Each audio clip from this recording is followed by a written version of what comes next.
Hello and welcome to Watch What Crappens, a podcast about all that crap on Bravo that we just love to talk about. I'm Ben Mandelker, and joining me today is the one and only Ronnie Karam. Hi, Ronnie. How are you? Good. How you doing, baby? I'm great. I'm just glad that your name is not Todd, because otherwise we may be going through a divorce, because the Todds on Bravo, they are not lasting. Not lasting at all. Wow. Did you see? Yeah, rough time to be a Todd today.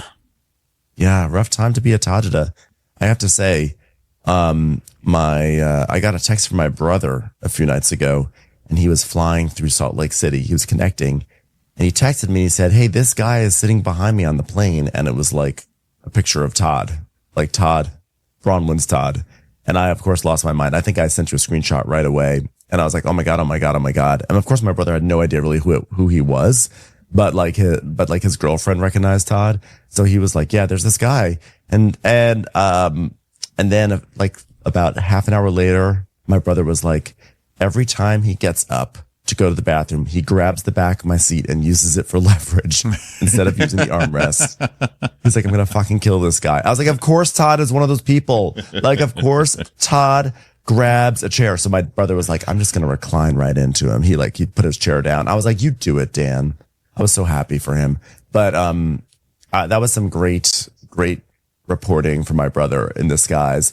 And I'm just like so mad. I'm so mad that Todd does that. And yet I'm so unsurprised. Of course he's a seat puller.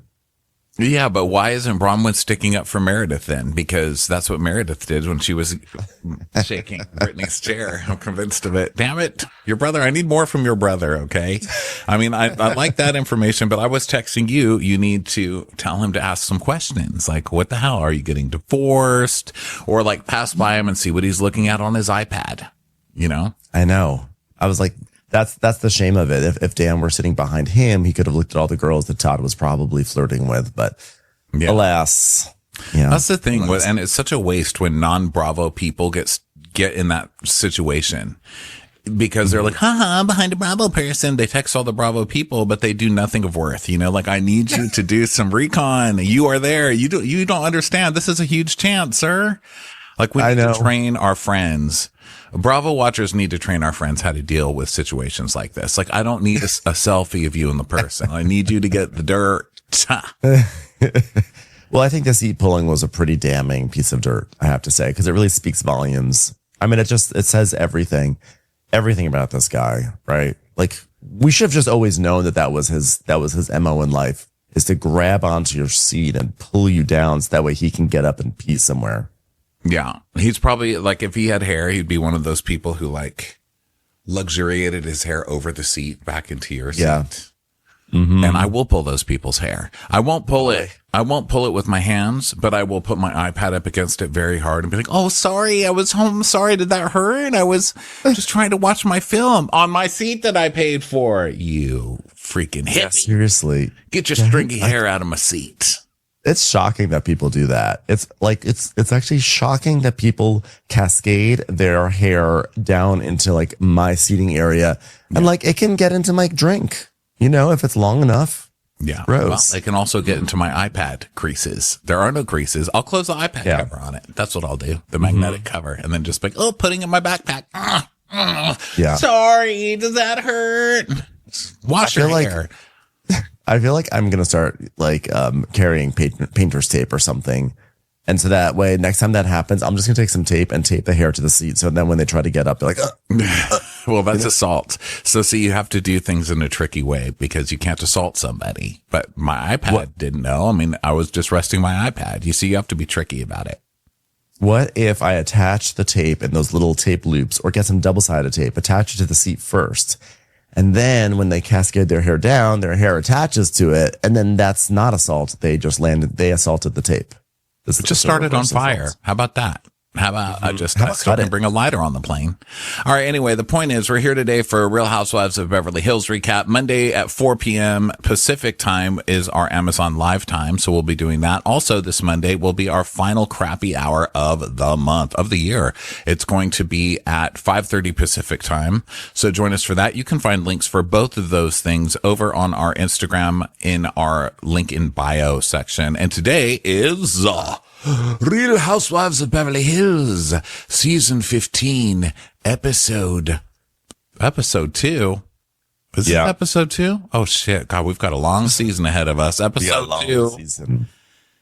Long season. Yeah. Yeah. Well, we're off to the races again. Well, with this show. We're off to the races with how Kyle is a victim this season. I'm a little Kyle is a victim this time. So let's go to it. What are you concerned about? This show. I don't know. I know it's early, but I'm like, is this what the season's going to be like? It's not a rollicking start. That's for sure. No, I still was giggling and enjoying it. And I still love to talk about it, but yeah, it's definitely a valid concern because it's just a lot of the same. It's Kyle still wallowing in whatever this is, whatever she's doing or whatever it is, the whole like closeted gay dating star, whatever they're doing. Like, I get it, but it's also 2025 and I'm annoyed on so many fronts because I'm annoyed that we live in a world where you would still find the need to be closeted, but we do live in that world. So I'm not going to take that away from Morgan or Kyle or anybody else who's in the closet. It is a huge thing to contend with. It's not like you just come out of the closet and like, oh, that's it. You're just another gay and that's it. Your whole life does kind of become that. You're the gay friend. You're the gay uncle. You're the whatever. Whenever there's a conversation about gayness, you're the one who has to speak on it in your family. There is a lot that comes with it. There is still a lot of hate and a lot of bigotry and stuff like that. I don't know why I'm going on a whole monologue about it, but I get the closeted aspect of it. The other part of me is like, but you are the one that brought it on this show and made it a thing. Nobody else did. You're the one who brought it on and made that music video, fed her did your feeding each other at your friend's memorial service, which was highly inappropriate, that whole scene anyway. So part of me is like, why do I have to watch you cry about it? You know what I mean? Like, there are people dealing with real issues.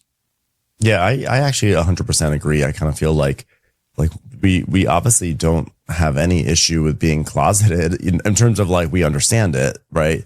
But it was actually like it was the way that she was so coy that whole season about it all. Maybe not, but she was also bringing it around, but then like was being elusive about it. And then it's going to come on the episode here and kind of like blame Morgan for it. And I just am like, Morgan, it's one thing to say, I'm with someone that doesn't want to be in the public eye and is uncomfortable with it. Sure, fine. We've seen that a million times on Bravo.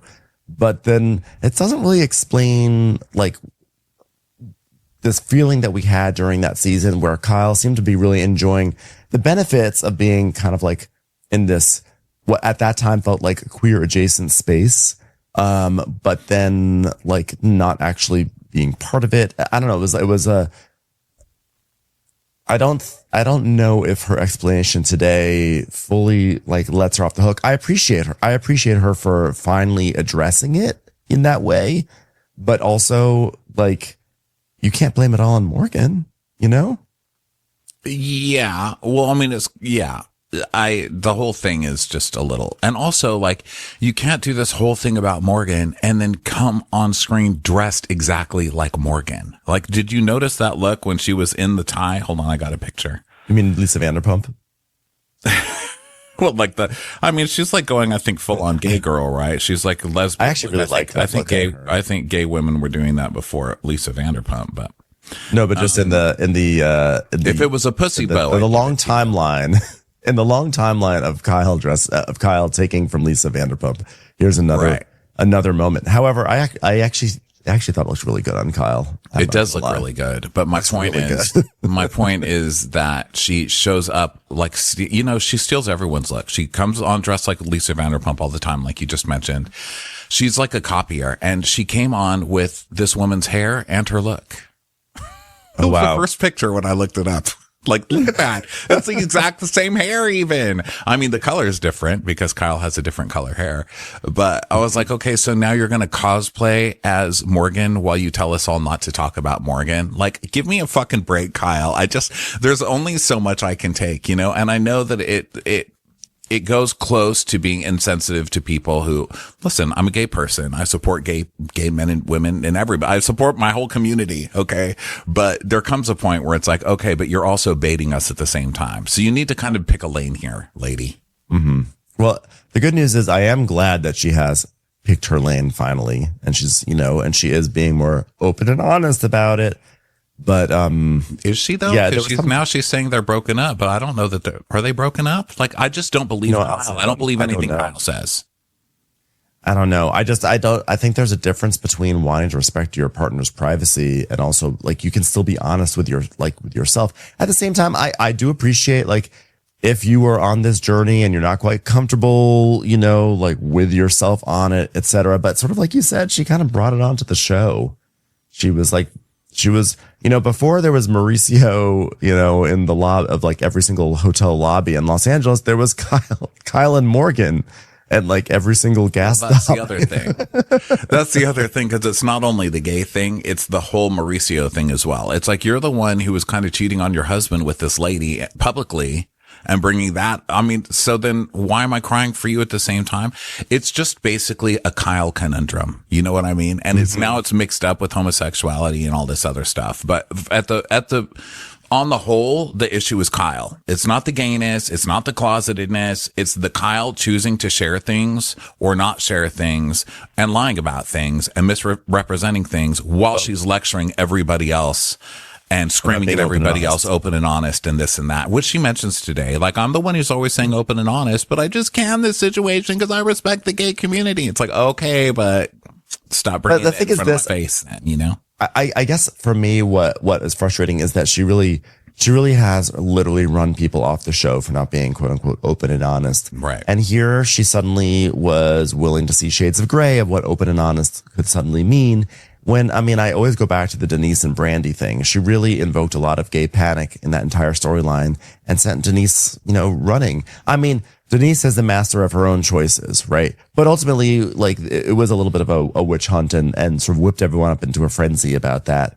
And I also kind of feel like, honestly, if Kyle had just said, yeah, I'm seeing a lady now, I think it would have been met with like okay, like maybe a shrug, maybe maybe some people would have said, like, oh, you're doing it for attention, whatever. But like, it was actually the continued like, elusiveness of her and the way she was being coy about it. Like, what? No, I don't know what. Look, we just got tattoos, but it's just like, it's not an M, it's a W that stands for a woman or whatever it was.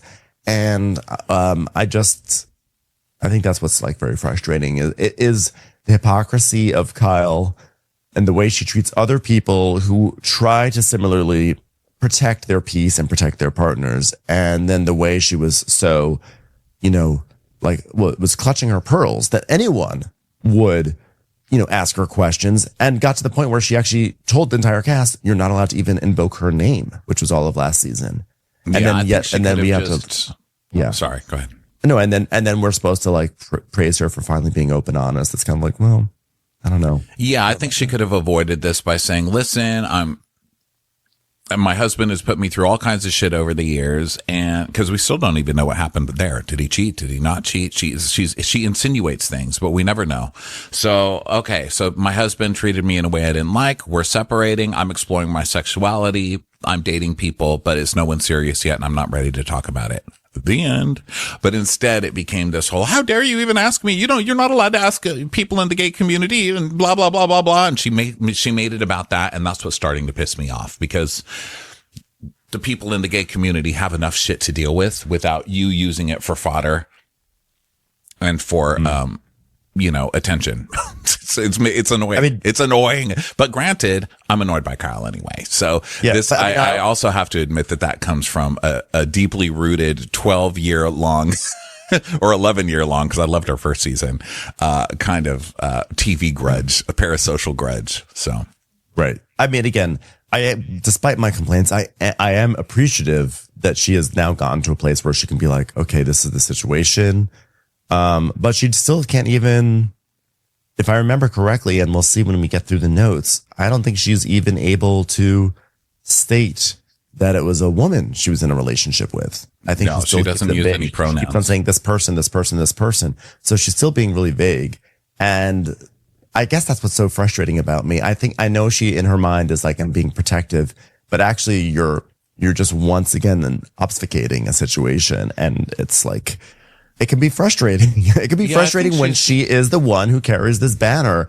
And truthfully, like a housewife that decides to like dabble, quote unquote, dabble in the lady pond.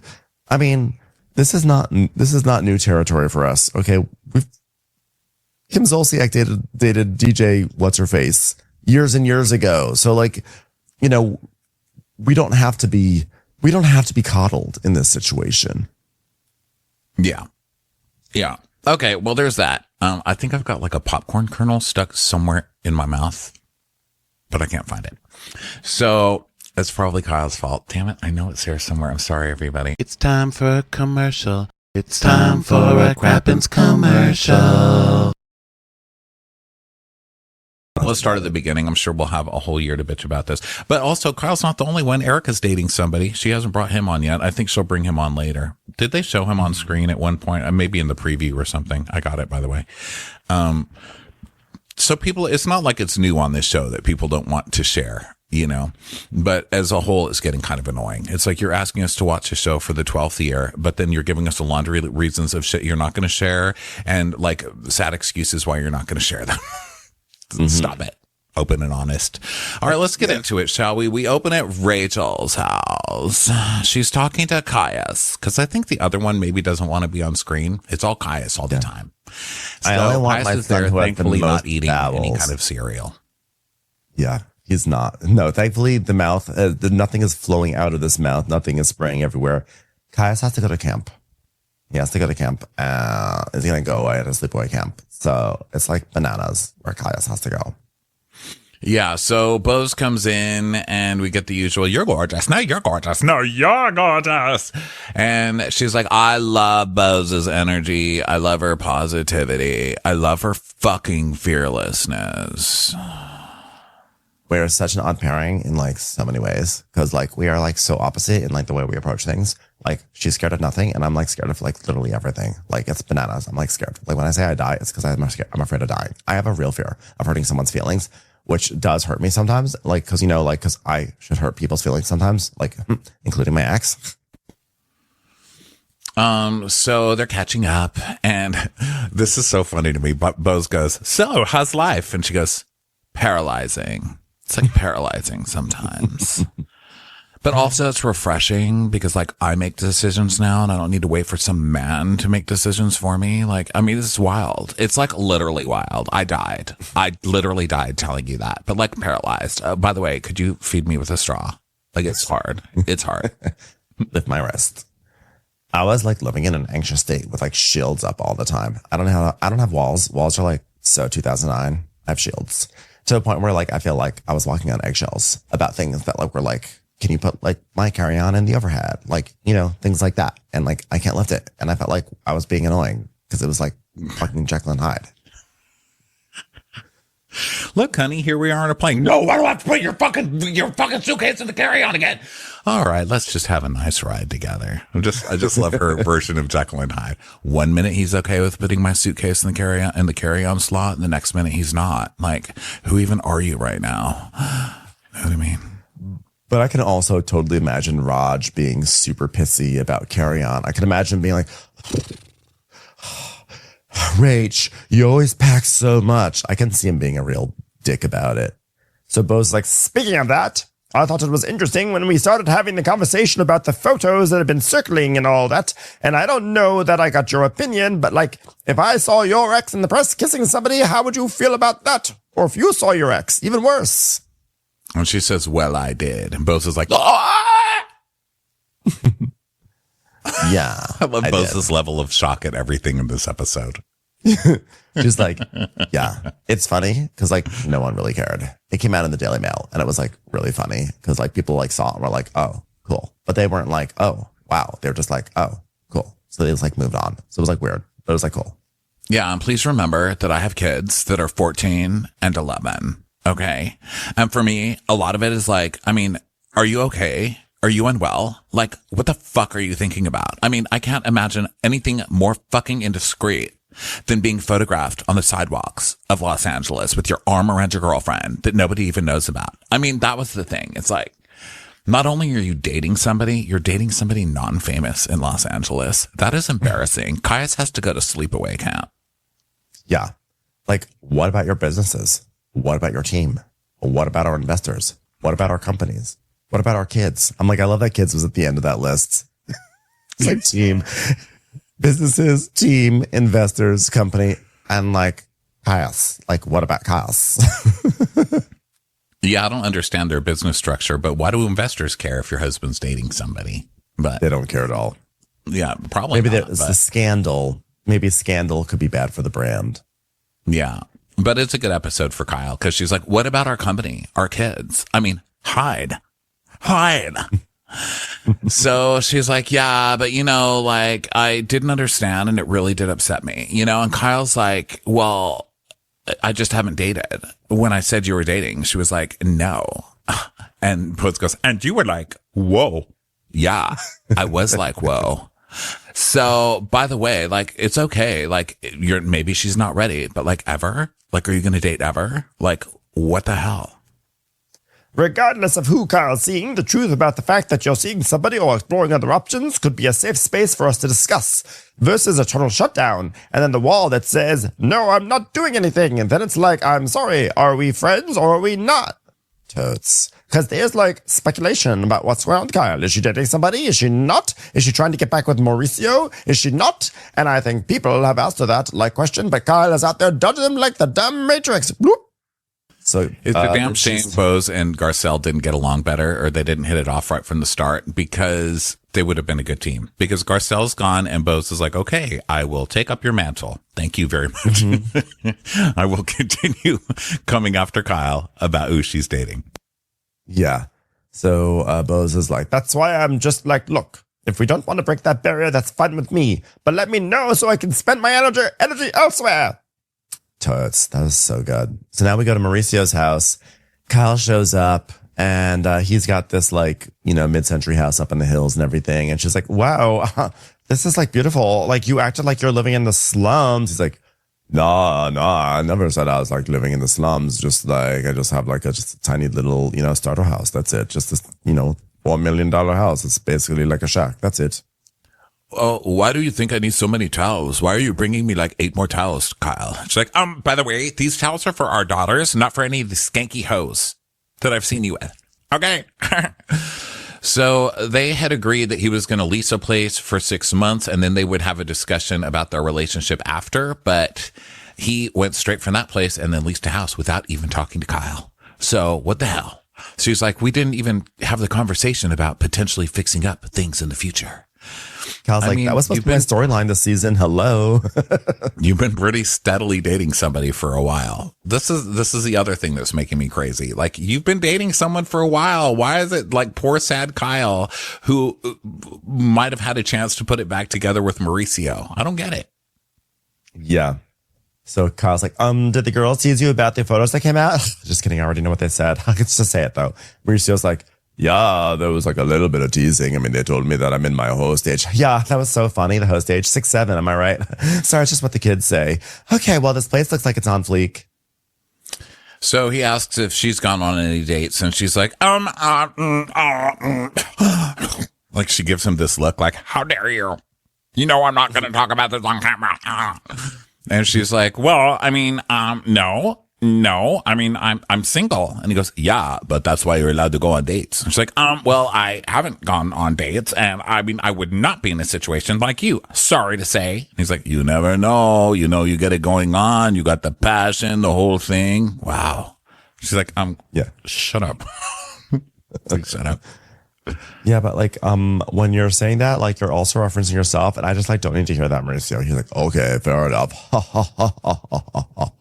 So she's like, yes, I have dated since Mo and I have, I have dated since Mo and I have separated but I can also be private and discreet. And unlike Mo, we don't need to see that of each other and our kids don't need to see that. And I don't feel the need to parade around showing it off. I just feel the need to parade it around and pretend like it's not a parade. It's actually just like people all in the street moving at the same rate, and there happens to be a float in the street, but it's not a parade. And that's my prerogative.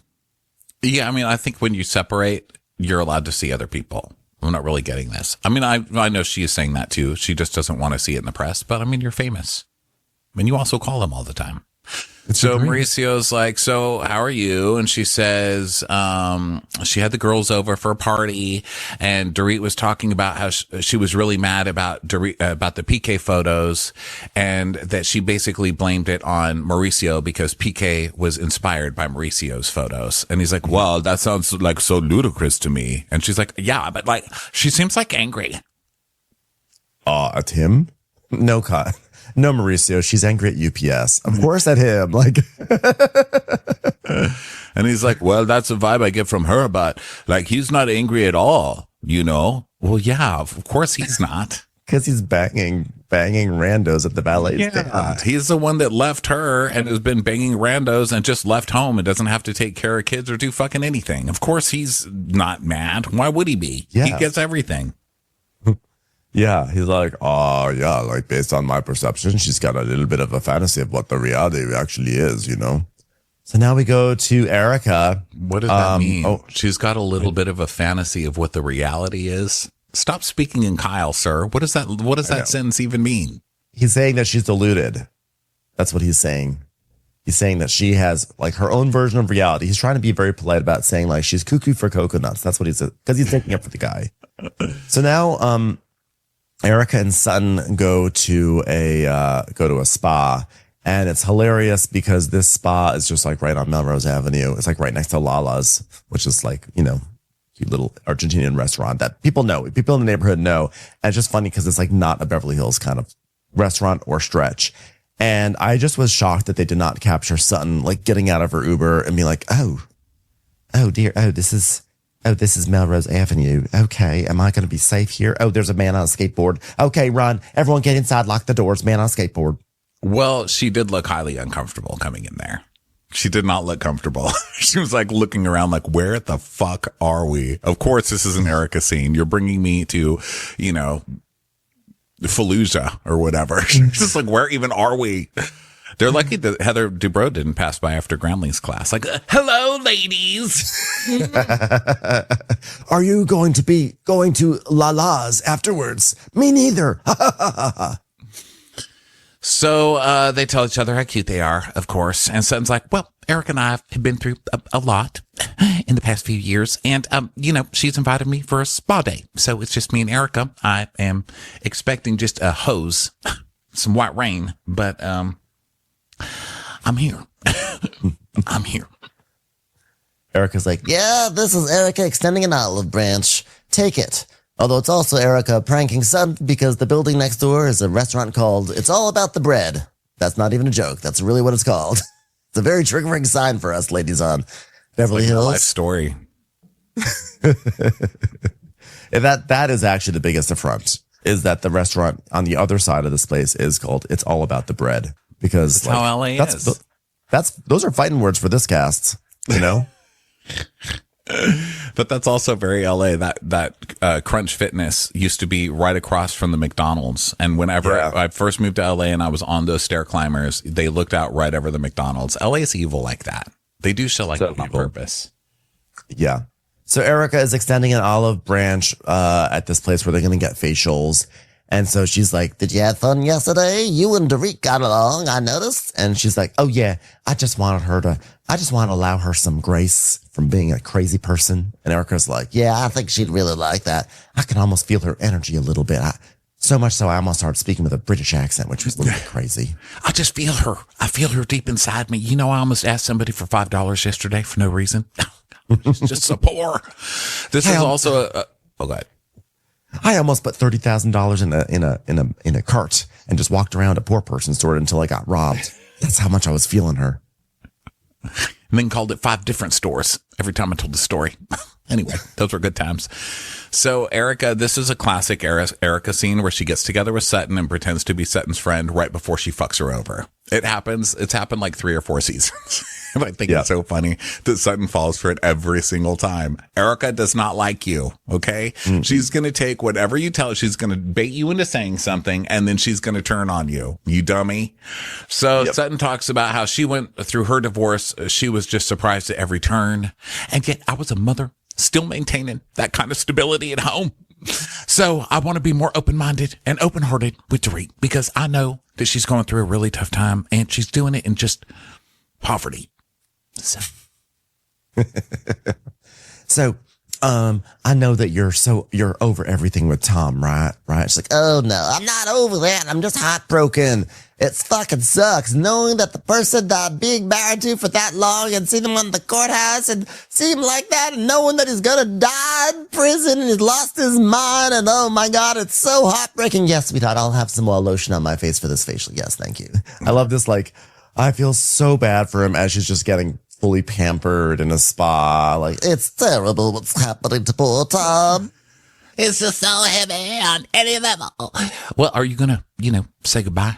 I don't know, but I've thought about it. I mean, what do I even do? You go say goodbye. The fuck is wrong with you, you ingrate? Okay? That man was a monster, but you profited heavily off the monsterism. Go say goodbye. Write a thank you card at least. I mean, get some free moisturizer from the fucking front desk and send it to him. Something. So Erica's like, yeah, I mean, I said this to somebody the other day. I just kind of hoped he died before he went to prison so that way he could just get it over with. She really should get into the greeting cards business. Hope you die today so I don't have to deal with you tomorrow, you sick motherfucker. Hope today is the day you die because it'd be way worse if you wind up in prison and die there. Have a lovely day. Happy birthday. Do us both a favor and make it your last so I don't have to shop for you next year, you fucking ingrate. Hey, happy birthday. Glad you're 1 year older. Now you can shut the fuck up. Signed, Erica Girardi on your bar mitzvah. Get well never, compadre. So Sutton asks how old he is. He's 86. And Sutton goes, oh my gosh, he's older than my mom. She's like, yeah, and he's really not in good health. He's gonna die in there. Ashley Darby is like, is he officially single yet? Because he's kind of my type. Ashley Darby's like, now there's a man. Well, I have thought about listening to Tom. And is this where she's wearing her insane outfit? This is what's she's here like express. Actually, believe it or not, I do have empathy for what is empathy, but I do have empathy for Erica because it is it's a weird situation. Like you want to honor the marriage you have because it's not like he did anything like bad to her, but he did it. Like according to her, he lied about everything. So there's that. So it's like, do you have a moment to honor the good times that you had with this guy? Because her whole story is that he lost his mind. He had dementia. And the reason why he did all these things was because of dementia. So then do you honor what you used to have? Or do you say, this guy lied to me, betrayed me? I don't know what the answer is, but watching her trying to work her way through it while dressed in this crazy outfit with this this wide brimmed hat and this it's blue and orange and there's letters all over it. It's why does this not feel like a contemplative moment? She just looks insane. I have no empathy for her. I don't believe he lied to her or any of that. The stuff she's still in trouble for is just so fucking vile and rancid. She's a disgusting person. And I hate this. Let's try and put Erica under a soft light. I'll take it because I still love this show, but I'm just shaking my head are you fucking kidding me? Come on. How many of us are born a minute? Give me a break. It's more like I have empathy for a situation like that. I don't know if I care enough about Erica to have empathy for her. It's more like I have empathy for a situation where if you're in a marriage with someone and it turns out that they have defrauded a lot of people, what do you do in that? And they go to jail. What do you do in that situation? So it's more like the hypothetical of the Erica-ness of it all in this situation. Well, is what I have empathy for. But according to her and what you just said, according to Erica, as you just reminded us, it's the what defense? He was losing his mind, he had dementia. Okay. So if your family member has dementia, you just never go see them and never talk to them again? That's crazy. That's why it is a little, Literally, that's why it's a little weird to me. It's horrible. Like, if we're going to just believe what Erica said, like, let's just pretend for a second I do. She says her husband has empathy. Or he has dementia. That's why he does all these things. So she just lets him rot and die alone. That's shit. That's just shitty. Like, sorry. Yeah, and no, Tom's I agree. disgusting. And I'm not standing up for Tom. I'm just pointing out that Erica is not this like angelic figure that we should all be lining up to feel bad for. Yeah, I don't. But what I will also say, and this is again in a theoretical, Erica, this is not taking into consideration the stuff that you brought up about, like the stuff that she's still in court for. Like, I don't know if like her saying goodbye to Tom, visiting him in jail, like, will he recognize her? I don't know. Like, is that actually going to be helpful to the situation? Does that actually cause? Doesn't matter. I mean, if your friend that, you know, whatever, maybe you have some issues with, but somebody gets dementia and is sent to the hospital and you're like, they did bad things when they had dementia. I mean, doesn't dementia trump it? I mean, I would visit. I would visit, but I understand that I understand that for some people, it's like, actually, it could, like, they want to remember the person and the way that they were. I think that like she's scared to see him. Like, it's like, I think she's scared to see this version of Tom, of like old, behind bars, not rich, though his mind going, etc. And I think that's what it comes down to. Yeah, she's gross, I think. So she's like, well, I mean, will he even want to see me? Will he know who I am? Is there going to be a magical answer to all the questions? No. And I've realized through a lot of therapy that you're not getting closure. You got to close it yourself. Was that like a message for the victims that she was sending? An Erica scene. It's just a, you know, run of the mill sociopath scene, you know, sociopath at a spa scene. Well, the whole thing, from the people and the victims and, you know, what am I saying? All of it to this, to dying in prison. It's just pure insanity. Okay, yeah, a little harder on the foot rub there. That's just lovely. Thank you so much. Yeah, and Sutton's like, yeah, that is some pretty messed up shit. It's like, wow, I just used the SH word right on television. That's how much I'm trying to bond with Erica. So Erica says that 5 years later, and she's still fighting her way out because she's still got civil cases that are in motion. And I don't know that I'll ever get away from this. I don't know what happens to me, you know, ultimately, in the end. With their big hat hanging on her. And I know one thing that's not going to happen to her. Evolving her musical style. Don't see that happening ever. Yeah, tonality. Tonality is not a bus that just stops late in life, you know? So Erica's like, well, you know, it's just a whole fucking disaster. Oh, God, all the victims, all the this, all the that. While she's getting like cold cream put on her face. She's like, oh, God, the victims. And just the way it ended. I mean, God. Oh. Well, I hope you get some relief. I was going to put debt relief in there, but I took it out because this is a Sutton's a good person season. So I'll just squint at you. I'll just sit over here squinting at you and nodding my head and not saying anything judgmental. I hope Erica gets some relief too, because God knows when you're just lying there getting a facial, someone's rubbing your shoulders and you're just getting pampered all day long. Relief is hard to come by. So then we go to Dorit's house and her mother and father are there. So she's like, oh, the fact that you've been here, it's a game changer. I can't even bear the thought of you guys going. It just stinks not having any family here, no. Not having you guys closer to me. So her dad, Shalom, was like, you did the right thing. You called us up. We're here. And so she says, the last few weeks I've noticed something change in Jagger.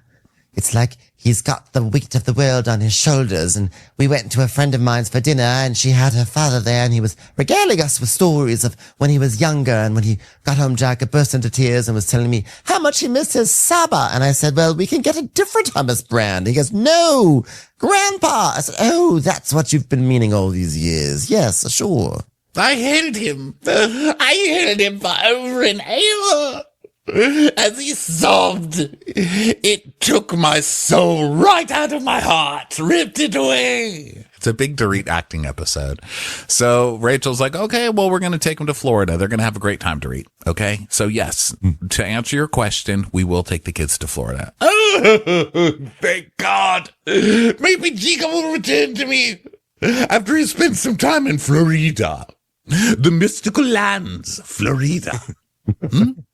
So Rachel's like, well, not to change the subject, Dorit, but as much as you are worried about Jagga, I'm so worried about you and your health. You don't get enough sleep. You don't get enough rest. You don't get enough nutrition, and you're dumber than a piece of wood. Where did we go wrong? I knew, and I feel it. I feel the weight of it. And that's saying something for somebody who slept under PK for so long. But you know, PK used to handle everything, and now it's like he's dumped a lot of things in my lap without any notice. Noticeably, Jigga himself.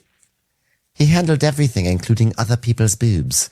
I've not had a conversation with PK to learn what he's expecting me to pay, or what he's paying. I just find out from the business manager if he decides he's no longer paying something, and it lands right in my lap. Have you ever had an entire bowl of chicken salad land in your lap? That's what has literally happened ever since this happened. Commercials. Here comes one right now.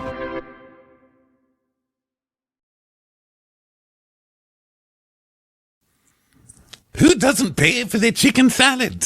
I don't know what's mayo. coming, when it's coming. I have to get a new business manager. I had to get a divorce attorney. And then she tells us, so this was weird. I don't know if you saw this circulating on the internets, but she says, PK doesn't give me any money. He doesn't give me any money. He expects me to pay the bills, and he believes he's doing more than enough, and I don't even know what he's doing. But where is it? Let me find it here. But the captions were not saying that. The captions were saying PK pays the mortgage and the school. What do you think that's Yeah, about? the captions. Yeah, I don't know. The captions were definitely reporting something else, which is. And they do that is wild. sometimes. Do you think that's because they go back and they re-edit right before air and they haven't given it to the caption people yet? Yes. Or they forget to update the captions. Yeah, there clearly was a different edit of the show. And they were like, no, we're going to the original edit like gave PK credit for doing mortgage or something. And now they're like, no, We're not giving him any that. credits. They're like, smear him even further. Although I am standing up for PK. I mean, PK deserves what he gets. Dorit is saying, I'm in fight or flight. I'm trying to be a mom and a parent from 13 different countries. And how you worry about me, imagine it's 100 times more how I worry for my kids, Jigga, and the girl who keeps coming over. Tucson, is it? Sedona? Do you mean Phoenix? Oh, yes, of course, the number one of Arizona. Now let's go to Kyle and Alexia shopping at Gary's, where we all go to get our wedding stuff 8 weeks before a wedding. So they're talking to the store manager who already looks like she's not buying their shit. She's like, hi. So you're here not to really spend any money and just, take up hours of my selling time in my store. So I make no commissions. That's amazing. What can I not help you with, bitches? I know. And Alexia is now entering her Little Housewife of Beverly Hills phase, because now she's wearing a little blazer, and they're here at this Geary's place where Kyle's like, this is my daughter Alexia. This is tradition. I mean, I registered here, and like your aunt's registered here, and everybody registered here. Tradition is like, I feel like this is where we have Thanksgiving, or like here's an heirloom, but not like where you register. Like this where we register is very important to us. So basically, it's a rite of passage for this family to register at Geary's. And looking around this store, you can see it's like very expensive china and glassware and housewares. And all I could think about was how boring all this shit looked. I am sorry for everyone who was duped into paying a premium for this. I'm sorry. This could not, if you're, Alexia, you're 29 and you're going to get this stuff. Like, this is, I was like, no way. Just because that's a high price tag, and sure, it's probably very high quality stuff. Let's not, kid ourselves. But I was sad for Alexia's future when I saw this stuff. Did you have a reaction, or was this like a Ben moment? Well, I thought it was stuff that I had never seen before. Like, they're looking at these, which, why would I? Not getting married, not going to get married, never been married, not doing it. If you ask me for something, I'm sending you a 20. No, that's kidding. That's not true. I'll buy you a gift. But these gifts, yeah, they were really expensive. I'd never seen these plates before. They were really bright colors. Like one was really bright blue, and then there's a bright pink, and then a bright yellow, and then you're supposed to kind of mix and match them and put them on top of each other. I thought it looked very like units. Like from the mall from the 80s, it was just like really bright, solid colors. And I don't know. I didn't really get it, but formal and like unapproachable. And like, it looked like it belonged in a different era. It didn't seem like if I'm 29, this doesn't like represent me. I feel like this like represents Kathy Hilton, and I just was like, looking at it kind of like older people stuff. Yeah, and so it just felt like Alexia's like cosplaying. I'm on their website now, and I'm just looking at all their stuff, and I'm like, I would literally never want any of this. Well, actually, some of the bar stuff is actually really cute. They have like a decanter for $2,800, which is ridiculous because you're going to put a $2,800 piece of glassware in a space where people get drunk. Okay, congratulations. Well, that's what I was thinking too. Is it's just so. You're just so rich, honestly. If you expect people to come to your wedding and buy you a $2,800 decanter, I'm like, fuck you. Like, I'm not coming to your wedding. That's the other thing. Like, who do you think you're inviting to your wedding? Like, I ain't made of money, but I think that's a class thing, right? Because I'm not rich enough to be going to weddings like that. Like, I would never do that. I would never buy that. Here's the thing. So I imagine if you're registering, you have some aspirational registry elements. Like you have I'm registered at Geary's, but I'm also registered at like Bloomingdale's and Macy's or Nordstrom's. But I feel like if this is going to be the registry, this is like, I agree. Not everyone that's going to Alexia's wedding is going to be able to plop down $1,100 for an Orient Italiano Orem tea service with tray. And Alexia's going to sit there wanting a tea service, it's just, to me, when as I look at the site, I'm really like whipping myself up into a frenzy, and the caffeine is helping too. But like when Kyle is like, yeah, this is where your aunt's registered and I registered and your grandmother registered. I'm like, that's because you all were poor and wanted the rich shit. So you registered here. So the rich people you were trying to ingratiate with would buy you rich shit. So now you could cosplay as rich people until you became rich yourselves. Yeah. So, I mean, I guess that's what it is, I just can't imagine being 29 and being like, okay, we're having people over to dinner. Pull out the $20,000 china. Like I know. I just don't have any friends that I could even trust around that. It's just weird to me. Yep. It's just all this stuff I'm like, I just would never want in my house. Yeah, but thoughts of a non-rich person seeing this scene. I'm like, yeah, I don't get it. So she's like, well, normally I would have Kathy come because, tradition, but she's not here. So I asked another out of touch, rich white lady to come. Sutton's coming. So Sutton comes and she's like, squinting around. And Carl says that the family's bad at planning, and the only thing they have 8 weeks before the wedding is a rabbi, which that is crazy, especially in this town. I don't know that I believe it. Well, where did they end up getting married? I forget. Was it in like Kyle's backyard they got married or something? I don't remember. Maybe they got married at Geary's. They're like, well, can we ask you a favor? Oh. The $2,800 decanter will be saying your vows. So she's like, oh, by the way, want to hear how funny this is? Okay, wait, I'm going to stretch. So the girl that bought my Bel Air house, her name was Amanda, and I bumped into her at the Glen Center the other day, and she's also getting married, and she's coming here today. Yeah, it's not amazing. Yeah, Amanda bought my old house in Bel Air for me. And for whatever reason, my followers were very angry with Amanda for smashing our beautiful floors. And we see video footage of Amanda's man taking a sledgehammer to the it was glorious.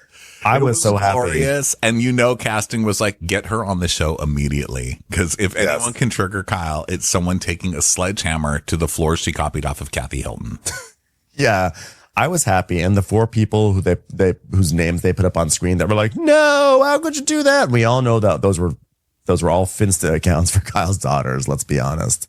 Was this the house that had the bean-shaped pool in the backyard? Yes, that was the pool that you absolutely hated. I think this was the bean-shaped pool. I did hate that pool, But I love this. I love that house. I actually like that house so much more than her current house. I actually hate her current house. Do you? What do you hate about it? I've always hated it. Well, obviously the neon art has been an issue, but that's not a house issue. I hate the hedges when they drive up. I feel like they're too tall and too like, they just make the driveway feel tight. I feel like it's like formal and like not warm in there. I don't know. I feel like it's more generic. It just looks like every other house. Whereas your other one was a little bit more like mid-century, if I remember. And I liked the way it like spread out, and I liked the backyard, and I don't know. I just felt like the first one had more personality. Yeah, well, Amanda sledgehammered the fuck out of that personality, and it was glorious to see. So Amanda comes, and they all have Birkin bags, and so the price comes up of all these Birkin bags, and Amanda's is like half the price as the other ladies, and I was like, oh, Kyle clocked that. Kyle clocked that shit right away. Kyle's already got like a list going of what she's going to get this girl on. But this is Amanda, everybody. Amanda, not really sure about Amanda. Her only personality trait so far seems to be like, is she wearing Invisalign or is she not? There's something with her teeth that there's very pretty teeth, but I was like, is there an invisible layer over them? That's all I kept thinking the whole episode. How about you? I thought Amanda was going to come in and be a hilarious bitch. Because in the previews, she's like, oh, is she mad because she like played herself and like didn't mean to play herself, but she did play herself in front of people who didn't play themselves. And now she looks stupid because the rest of us look cool. She said something like that in the preview.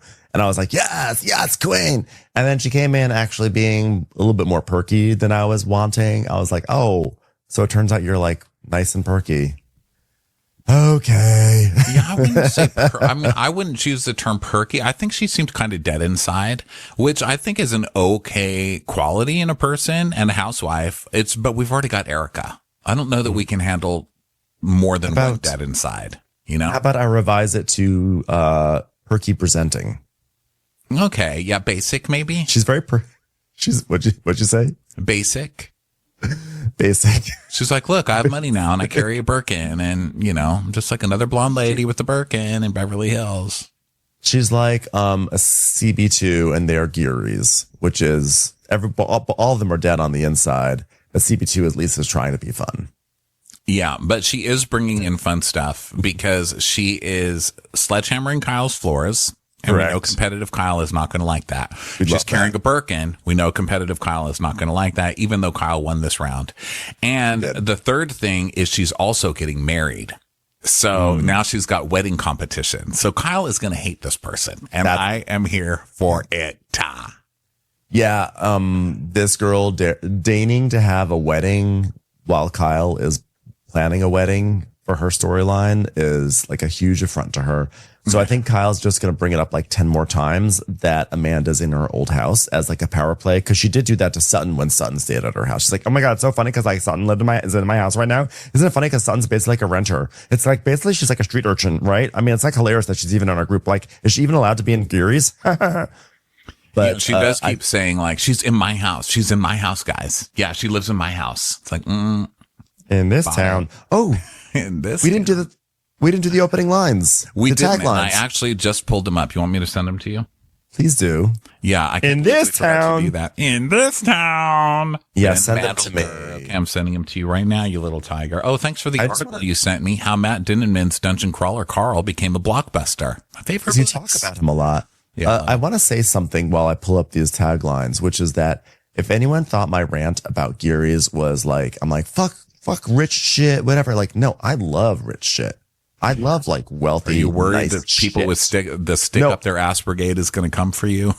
No, no, I'm worried that I'm like, people may think I'm trying to like virtue signal some sort of like eat the rich thing. I'm not doing that. Like, I don't care if something's expensive, but like beautiful and chic, then like, I'm like, yeah, splurge if you can do it. I support it. I just think this shit looks old fashioned and they're paying a fortune for it. And I'm like, why would you want this old fashioned shit in your house? I mean, cut to like in 10 years, maybe I'll be like, take me to Geary's. I'm getting that plate. But also I'll be 57 in 10 years and it will probably like be my vibe, and I have become more like my tastes have become more and more teen gay. I love that like a scene has gone by and you're like, but wait, what are the people of Geary's going to think? No, I don't care Like, about what if Gary's. I'm rich enough to go into Gary's and I get that sales lady and she's like, I listen to your show and I know what you really think. You will get no pink plates here. Get out of here, you Gary shaming. You know what? I Virtue hope signaler. they're listening. I hope they're listening so that way they know that like we are clocking them for selling old-fashioned boring shit at way too high of a price point. My only thing is I didn't want people to think I was like trying to pretend to be some sort of like, yeah, because everyone knows I'm bougie. Everyone knows I love Ina Garten and all that shit. So I didn't want people to think I was suddenly being fake. I just was saying, I think their shit is old-fashioned and overpriced. Okay. All right. Well, Okay, opening line. Record corrected. Record corrected. So we go to the opening lines. And Kyle, gotta hand it to Kyle for season 15, gives us a classic. Earlier I said season 12. Sorry, I'm stupid. But she gives us a classic. In this town. Oh, yes, in this town. Yeah. I fucking love it. I love that she's still doing that. In this town, stars come and go, but diamonds last forever. Yeah, and I would say the same as some of these episodes. Rachel Zoe says, I die for fashion, but now I'm living for me. Right now, I'm paralyzed, but at least I'm fashionable. Die for passion, paralyzed for Jennifer Gardner. And Bose is, I turn ambition into an art form, and I am the masterpiece. Sutton Strax is, I might live on the main road, but I definitely bring main character energy. Okay, so I feel like it's not Amanda's constructed right. Yeah. Like it should be, I might live on a main road, but I'm not a main something or other. I might live on a main road, but that's because I bring main character energy. Not like need an and, I might, not a but. Or an and. I live on a main road and I'm main character energy. Yeah. I might live on a main road, but I definitely bring main character energy, like owning that main road energy. Mm-hmm.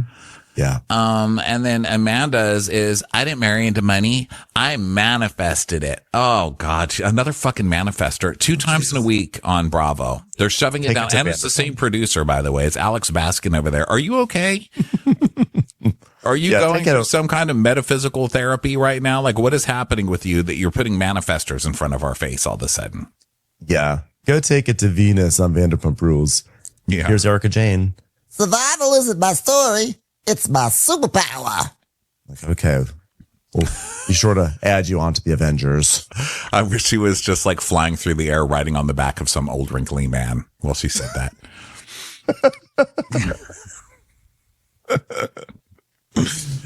And Dorit, I'm unfiltered, unbothered, and finally unburdened. Not by that, you're not. Yeah, exactly. So those are the lines. They're basic. Fun. You're basic.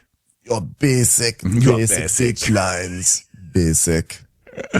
Okay, so we're still meeting Amanda. So Amanda is getting married. She's going to be getting married in October. And Sutton's like, oh, you've got a lot of time. She goes, yeah, I found the venue, but that's all I've done so far. Well, how'd you find the man? That's what's important to know. She goes, oh, yeah, he chased me down the street in West Hollywood. And she's like, in West Hollywood, what am I doing wrong? Why? Even in the gay place, this woman found a man in 5 seconds. What the hell? They chase you down, too. It's just for selfies. It's not the kind of guy you're looking for. It's a bunch of gays like, oh, my God, what happened to Avi? I won't tell anybody. Sutton. I think what Sutton you might be doing wrong is that you have a perpetual look of fear on your face when you see other people. What? Get them away from me. They're going to attack. So Amanda says, the night I met Eddie, I'm walking towards Santa Monica Boulevard with my girlfriend, and I walk by this really cute, tall guy. And then next thing I know, I'm stepping into the street, and he's like right behind me making witty banter and asking to buy me a drink. I'm like, you're in West Hollywood. It was a gay. Just so you know. Like, she's like, there was someone behind me talking about Beyonce and how like he's in the Beehive.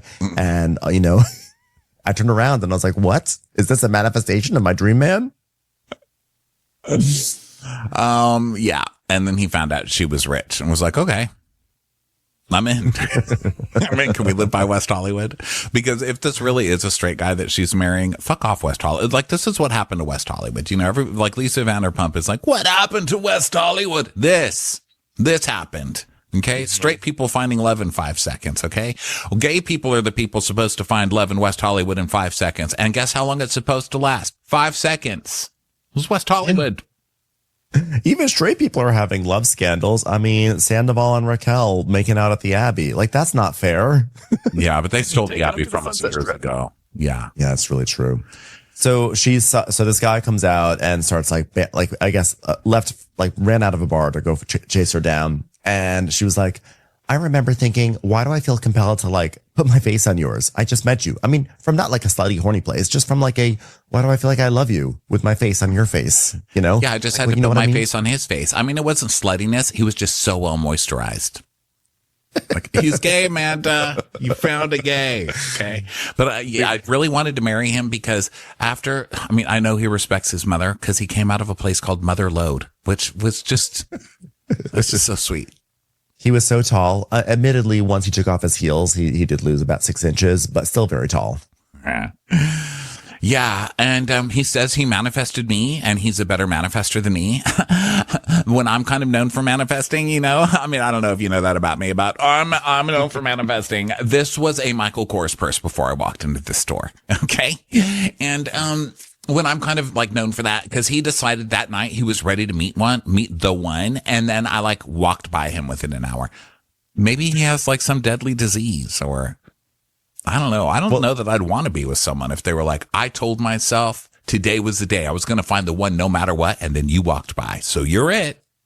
You know, that's all convenient. But you know, it's like when someone's looking for something and then they finally find it and they say it's always in the last place you look. I'm like, yeah, because you don't keep on looking after you find it. So it's like by nature, it always has to be in the last place you look. And my keys. They were in the last place I looked. Like, think of how stupid that sounds. You're so stupid. Like, congratulations. But, so I kind of feel like when people make these announcements of like, I knew tonight was going to be the night. I mean, I appreciate the manifestation journey and it's very fun. But like, the truth is this person probably said that like every night and then finally his number hit. And it's just, you know, it's cool that it hit, but like, let's not overthink this. I don't trust anybody who makes millions of dollars off other people through manifesting. I mean, you manifested it for yourself, which is great, but you also manifested somebody else spending 10 grand on your workshop. You know, so I don't know that I'd like to check all the people that spent all this money on your workshops. Cause let's see how much they are. I think they're like a lot of money, these workshops. Okay. What's her name? Well, Amanda Seyfried. No, Amanda Francis, right? Amanda Francis workshop. She's got a firsty. Okay, go ahead. Oh, digital courses. Here we go. I found it. Our most popular digital courses from Amanda Francis Money Queen app. And you can tell she's like really rich and fancy because she wears her sports coats over her shoulders, but not with her arms in them, which is like, I love that. I love that flex. You know what I want to do? I want to wear a blazer like that and just walk right by Geary's and be like, big mistake, huge. Even though they didn't. So you click on the first one that's called Money Mentality, and it's her wearing diamond boots. It's all in pink, of course, getting out of a G-Wagon with her shoulders covered, but not her legs. And she's on the ground are, you know, thousands of $100 bills that she's stepping all over. And here's the course. Do you feel like there's never enough money for you? Are you paralyzed with fear at the thought of money running out? Do you feel anxiety when thinking about your bills? Okay, this goes on for a whole page. Or do you simply feel there's room for improvement in your relationship with money? I like that she just gets down to like not granular at all. It's like, do you feel like you could be making money out of your elbows? Okay, would you just maybe like more money? Okay, this course is for you. At least I used to. Well, at one point in time, many of these feelings, beliefs, and realities were very, very true for me. I've been there. And then in big cursive, it's like, and it sucked. So then we see where are the prices, Amanda? This is a lot of talking. This is literally like 7 pages of text. This is so it's like a self-help book. This is so blatantly a scam. I actually love it. I love how it's just unabashedly, clearly a scam. This is the biggest scam since Drop It with Drew. I'm just going to say that right now. This is so obviously like You're going to come to a hotel ballroom and sit here for 3 hours. I'm going to take your money and you will not be changed whatsoever. Okay. The core system to heal your relationship with money is 15 grand. The money mentality, which is higher than I even thought. So good for her. The money mentality makeover course, modules, and there's 9 modules, $2,000. So I guess that would be 18 grand if I'm doing this right. The MMM peer support community is 564. The MMM workbook and transcripts, $500, $497. Bonus, drop the struggle video series, value $3,300. I mean, good Lord, girl. Then it just goes on and on. So yeah, I mean, she's manifested money. All right. She has manifested for sure. And I'm on the tab that says Vibe membership. It looks like there's like a community. And what's really cool is that like, if you scroll pretty far down, you can get the quote, I'm in the vibe affirmation cup.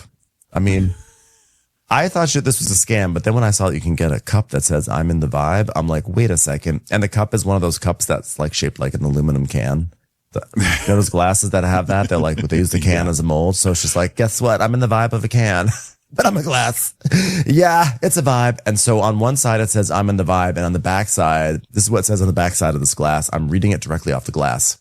Say it with me. My vibe is pure. My vibe is potent. My vibe does the work for me. I align, I receive, I expand. Life loves me. Money flows to me. Opportunities chase me down. People love to pay me. Everything I desire is already mine. Everything works out for my good and in my favor always. I move with intention. I trust my power and I create my reality with ease. My success is inevitable. My abundance is limited. My essence is magnetic. I get in the vibe. I live from the vibe. My vibe creates my life. All the love, Amanda Francis. She got on a glass. This lady is absolutely full of shit. I love her. I love it. I love and her. it's all I on love one her. glass. And the picture says, On one glass. that's one glass, you guys. We just gave you a whole course for free. So I'm looking at this tab just because I thought it looked funny. Because all of these pictures are her like, look how rich I am. Like this one, she's wearing a real shiny blazer and an expensive purse and leather pants. And she's wearing pink high heels on a tennis court because that's what rich people do. They play tennis. And it says, turning shit into gold in big cursive. Pain into power. Deep doubt into discernment. Longing into love. I'm not going to lie. I'm an alchemist. It says I can't. I'm taking this course. Should we see if we can just get this course for free? Is it only for women? I'm womanly. Going to be for us. Amanda, listen, someone who's friends with Amanda, tell her to listen. And then honestly, I just want the glass. At this point, I'm not even lying. It's a glass. Here's the thing. She's very smart. It's not just a glass that's on the website. It's a glass that's filled with cold brew and a metal straw. I mean, see, this is like if Geary's had this, hello, I would register for something. I'm like, I don't know, register for Sunday. Like it'll be a Sunday coffee party. cup that's always full. Give me some cold brew in a glass that looks like a can that says I'm the vibe and has a 30,000 word dissertation on the back of it. It's only 15 grand, but you get a coffee that never ever empties. My vibe is pure. My vibe is potent. My vibe does the work for me. I align, receive, I expand. Yes, life loves me. Money flows to me. I'm going to do this. I took a screenshot. I'm going to memorize it and say it every day and see if I get rich. Let's do it. I also love that like at the very top of the page when she's like addressing you to try to like get you to join this membership, it starts with her saying, hello, my love. I'm like, I know you're not a hello, my love person. We've seen you on TV. She's You're Yolanda not a hello, Foster my love. asses. Yeah. I love this for her. I love this obvious grift. It's like really exciting to me. Yeah, you go to the one that says meditations and it says, hello there, wealthy woman. I like the cursive. Like it'll say like hello. And then in big giant girly cursive, it's like wealthy woman. Period. She's into grammar. I notice her grammar is very good. She has her commas in the right places. She's like, when she says hello there, wealthy woman, she doesn't have to include a period there because it's already so stylized. But she's like, no, there will be a period. That attention to detail, that is a manifestation. Yeah, so she's full of shit. I've read so many of these self-help books, especially when I was younger. I used to read them all the time. And this is just, exactly what it is, just exactly that vibe. So as someone who's given those people tons of money, part of me is resentful, but the other part's like, well, I mean, it's going great, right? Hey everyone, this is the end of part 1 of this recap. For part 2, keep an eye on your podcast feed. It is coming up in just a moment. Thanks so much for listening. Catch you on the second half. Watch What Crappens would like to thank its premium sponsors. Ain't no thing like Allison King. It's always a party on Allison Block. Our way is the Amber way. It's the Foster and the Furious. It's Amanda Foster. It's always automatic with Ashley Auto. Put your hands together for Carly Clapp. Get on the right foot with Chrissy Offit. We never miss her call. It's Diane Call. Sunday in the Park with Dylan Clark. Big yay, it's Emily Gauthier. Aaron McNicholas. She don't miss no trickolas. Hava Nagila Weber. You'll never hide from Heidi Eleanor Jones. I go, you go, we all go for Hugo. Jamie. She has no last namey. She's our kind of mess. It's Jennifer Messer. Sipped some scotch with Jessica Trotch. She's our favorite streamer, Caroline Peacock. Kristen the Piston Anderson. Get a bee in your bonnet with Lacey B. K Sarah, whatever will be, will Lauren Silsby. She gets an A from us. It's Lindsay D. Let's give a kisserino to Lisa Lino. Fresh as a daisy, it's Maisie McHenry. Megan Berg. You can't have a burger without the Berg. This is Livin' with Michelle Vivian. I love ya, Olivia Williamson. She sure is swell. It's Raquel. Yes, we canna. It's Savannah. Cast a spell with Shannon Spellman. Let's share with Sharon Eldridge. Darn Skippy, it's Tippy. And our super premium sponsors. Make way for AJ Lopez. She's VVIP, it's Amanda V. Can't lose when you're with Amy Baldwin. Somebody get us 10 cc's of Betsy MD. We're taking the gold with Brenda Silva. Let's get real with Caitlin O'Neill. Put us on a stretcher, it's Charlotte Fletcher. Don't get salty with Christine Pepper. Can't have a meal without the Emily Sides. Who, what, why, where, and Gwen Pentland. Let's go into the woods with Guy Tubbs. Nobody holds a candle to Jamie Kendall. Hail the Cork Master, the Master of the Cork, Jennifer Corcoran. We got our wish, it's Jen Plish. My favorite Murdo, Karen McMurdo. She's a total knockout, it's Katie Manock. In the study with a candlestick, it's Leslie Peacock. Gee, it's Lisa H. We're ride or die for Lisa Ryder Barron. She's a whiz, it's Liz Sarthy. Always killing it, it's Lola Alkalani. The incredible edible Matthews sisters. She eases our woes, it's Melissa St. Rose. There's a chance of meatballs, it's Rebecca Cloud. Maximum love for Sandy Maximoska. She's the queen bee, it's Sarah Lemke. We cannot tell a lie, it's Sarah Tellefson. Shannon, out of a cannon, Anthony. Please don't stop, it's Soli and Pop. Let's take off with Tamla Plain. You'll always get the full story with Tori Parsons. She ain't no shrinking Violet Kuchar. We love you guys.